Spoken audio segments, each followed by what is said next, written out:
Alright, so I said that I was going to do blogs a few hours ago, so here I am doing my first one.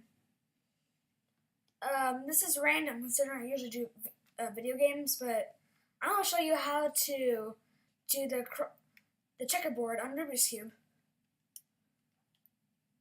If this is totally mixed up, I can only solve one side, but I do know how to do the pattern.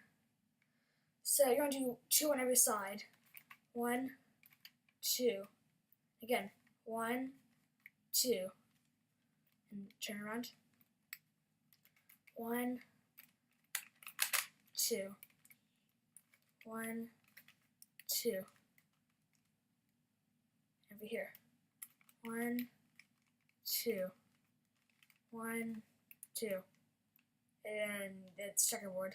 Don't solve it, you just do the exact same thing but backwards.